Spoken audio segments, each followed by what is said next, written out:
कल के इस ऑर्डर ने सीबीआई और ईडी का पर्दाफाश कर दिया है। अब यह स्पष्ट हो गया है कि ये जो चार्जशीट हैं जो सीबीआई और ईडी दाखिल करती हैं, ये सीबीआई और ईडी के दफ्तरों में नहीं लिखी जाती हैं, ये प्रधानमंत्री कार्यालय में लिखी जाती हैं और फिर प्रधानमंत्री कार्यालय से इनको ईडी और सीबीआई को दिया जाता है और कहा जाता है कि अब जो हमने इसमें आरोप लगाए हैं, जो हमने चार्जेस लगाए हैं, इनको जस्टिफाई करने के लिए आप कोई गवाह ढूंढ के लेके आइए, इनको जस्टिफाई करने के लिए आप कोई एविडेंस लेके आइए। तो फिर ईडी और सीबीआई क्या करती है? वो लोगों को बुलाती है, डराती है, धमकाती है, उनकी कनपट्टी पे थप्पड़ मारकर उनके कान के पर्दे फाड़ती है और फिर उनसे अपने बयान लिखवाती है।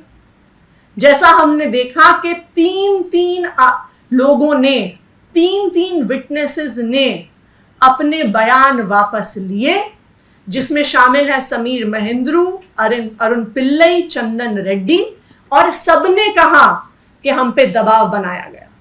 चंदन रेड्डी की तो मेडिकल रिपोर्ट भी दिखाती है कि उसे मार मार के उसके कान के पर्दे फाड़ दिए गए।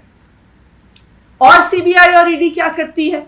जब उन्हें कोई ना कोई सबूत दिखाना होता है तो सीबीआई और ईडी को फिर झूठ बोलना पड़ता है कि मनीष सिसोदिया जी ने एविडेंस डिस्ट्रॉय करने के लिए 14 फोन तोड़ डाले। लेकिन जब हम खुद बिना किसी रिसोर्सेज के थोड़ा जांच करते हैं और फोन के IMEI नंबर निकालते हैं तो पता चलता है कि उस 14 में से 7 फोन तो सीबीआई और ईडी के पास खुद हैं और 7 बाकी फोन अभी भी अंडर यूज है। तो ये भी सीबीआई ईडी को जो झूठे एविडेंस प्रेजेंट करने पड़ते हैं उनका पर्दाफाश हो जाता है। फिर सीबीआई और ईडी को लगता है कि हमें कुछ तो दिखाना पड़ेगा, हमें ऊपर से आदेश आया है, हमें पीएमओ से आदेश आया है, तो फिर वो चार्जशीट में संजय सिंह जी का नाम डाल देते हैं। लेकिन जब संजय सिंह जी उन्हें लीगल नोटिस भेजते हैं तो फिर ईडी को माफी मांगनी पड़ती है और कहना पड़ता है कि जी हमसे गलती हो गई, हमने गलती से संजय सिंह जी का नाम डाल दिया। तो कुल मिलाकर एक चीज अब देश के सामने आ गई है कि जो कुछ भी शराब घोटाले के नाम पर बताया जा रहा है ये सरासर झूठ है, बेबुनियाद है, बिना किसी सबूत के है। कोई भी ऐसा घोटाला नहीं हुआ है। और अब कोर्ट की ऐसी टिप्पणी के बाद जहां पर कोर्ट अपने आदेश में यह कहता है कि किसी भी आरोप के लिए there is absence of any satisfactory corroborative material and there are contradictions and deficiencies in the statements that are being made by the enforcement directorate.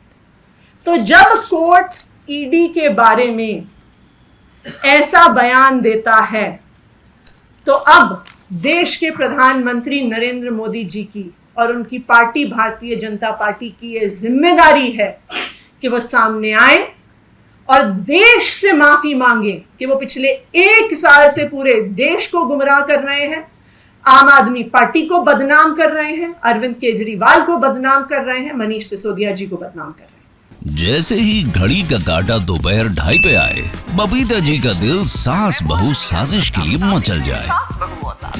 और ये है इनकी बहू, पूरे दिन ऑफिस की टेंशन हो जाए गॉन जब ये करें अपना फेवरेट शो फ्री टाइम पे ऑन।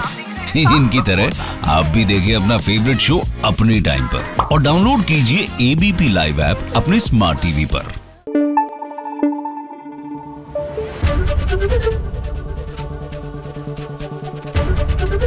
एबीपी न्यूज आपको रखे आगे।